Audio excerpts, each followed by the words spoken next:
Hi, hello, welcome to our podcast series, Career Bytes.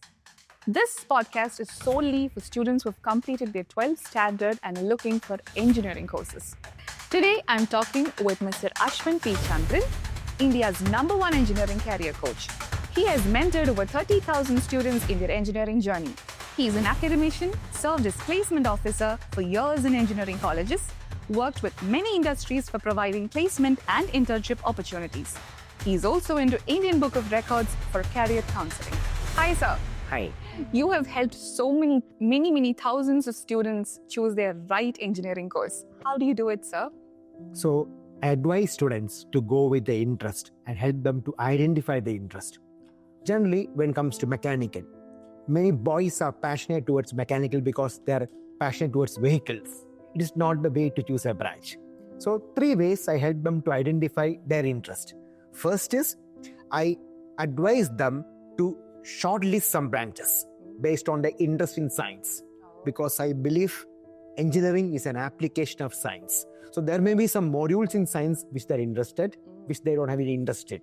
So they should shortlist those modules which they're interested, so they get into 5 to 6 branches. Okay. Then I give some small case studies or mini internships which help them to identify, again shortlist 3 to 4 branches. Okay. Then with one-to-one sessions, I help them to identify the right branch for them. Wow, very nice. All right. So there is this general notion that engineering has lost its charm. What's your general take on it, sir? I think it is absolutely a rumor because we have students getting package up to 1 crore per annum. It's there in all leading newspapers. So it's how you perform in engineering and how you upskill yourself in the 4-year program.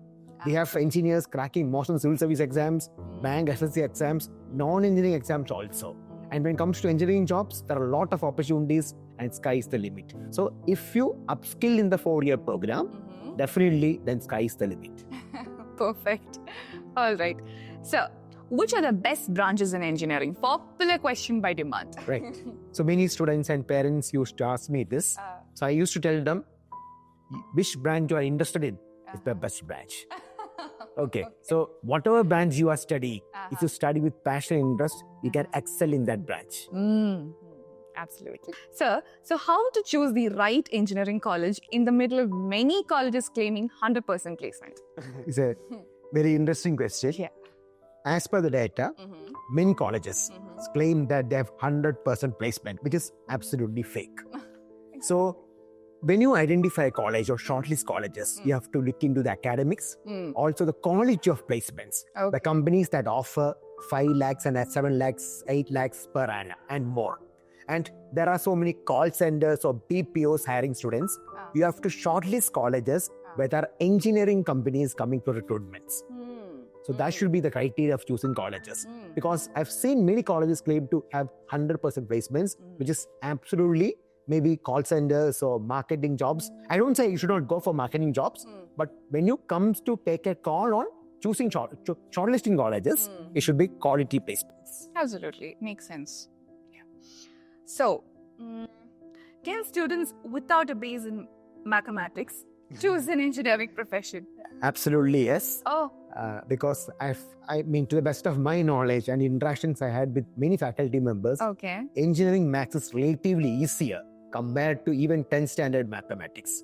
In most of the universities, students have to study maths only till 4th semester. Okay. Yes. And they can definitely perform well in maths.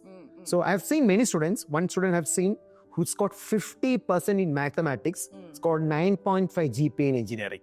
So that is very much possible. Okay. All right.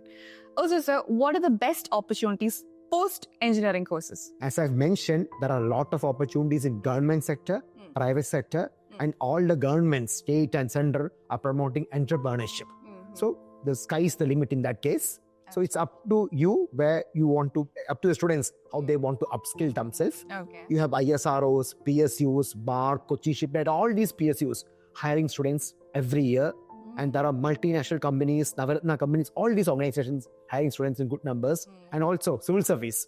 Now, if you look into our state of Kerala, 2 engineers have secured first rank. So first rank has been secured by 2 engineers, in fact.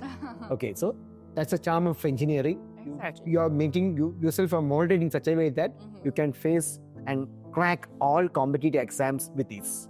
Perfect. So picking something from what you said earlier, so does gender really play any role in choosing engineering career? Because as you said, there is this general stereotype, mechanical engineering is only opted by boys. Actually, again, that's a rumor. Yeah. I will give an example. I've read an article. Sudha Narayanamurthy, she's now MB, chairperson of Infosys Foundation. To the best of my knowledge, she did her BTech in mechanical. Sorry if I'm mistaken. Okay. So I've seen many people performing very well, even after studying, irrespective of the branches. So it's all about our Irrespective of attitude gender. and aptitude. Yes. Gender is not going to play any role here. Perfect. Yes. And many mechanical students are, in fact, are into EVD, vehicle designs and all. So it's up to the students how they progress. Absolutely. And that's motivation, sir. Thank you. Sir, what do you think is the ideal starting salary for a fresh engineering graduate? Right. So it depends from the branches students are opting. If we look into IT jobs, I think 5 lakhs and above is a good package. But I've mentioned that there are students who get up to 1 crore, but not in big numbers. You should be exceptionally skilled. But when it comes to non-IT jobs, core jobs, 5 lakhs is a decent package. Okay, because in core jobs, students get hike in salary based on experience and exposure. So a fresh graduate should not be fooled by Exactly. So it doesn't mean that being a fresher, you have to work with 10,000 rupees per month or 20,000 rupees per month. You have to wait. But of course, experience also matters. Also, company matters. Correct. If you are getting an internship to start with, where they are paying a small stipend, you don't mind doing that.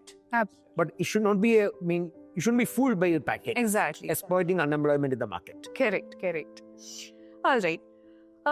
So this question is very interesting. So, why are a lot of people unemployed after engineering? It's because so many movies portray the same as well, picked up from the society. Or why do people shift to, other different professions right after doing BTech? Yeah, there are 2 things. Why people are unemployable after engineering? The answer to that is most of the students who opted any courses were from engineering. Okay, so most of the students who are placed are from engineering, and most students who are not placed are also from engineering. Not placed are also from engineering. And it's all how they project themselves or how they want to get molded. If you have upskilled, then employability is never an issue. But if you are not upskilling, only focusing on academics, then employability becomes an issue. Absolutely, because engineering is not just theory. Yeah, it's not theory. You have to apply things and you have to perform, you have to improve your communication skills, aptitude skills. And if you want to get into IT companies, you have to be in coding skills. It's not like you have to mug up and start. You can write the exams and get good marks. Yes. But practical knowledge is important when it comes to getting jobs. Absolutely. And to the second part of the question is, engineering course has made students flexible to work in different sectors. I've seen even electronic students working as interior design in companies at par with civil engineers. So the course has molded people to face interviews with confidence and choose professions with confidence. Correct. Many are into banking sectors. Most of the students who are into banking sectors are from engineering. Yes. Which has got nothing to do with engineering. Exactly. As your digital presence is very minimal, how do you think people should connect with you? So where are you accessible in general? And also, is it by choice? Is it deliberate move? To be honest with you, I was not that good in digital marketing or I didn't project myself. Okay. So by word of mouth, people used to come to me and I give advice, neutral advice. Okay, based on their interest. No, some parents used to tell me that you have to advise this and that. I don't do that. I give them fair, neutral advice. Okay. And I'm director of Eximo Private Limited. And I think the description of this video will have my contact address. So students can contact me. Contact number below. Yeah. All right, sir. All right. So thank you so much for your insightful information, sir, because I'm sure this is really going to help a lot of students who are aspiring engineers. So thank you so much. Thanks a lot. Thanks so much. Thanks for your time.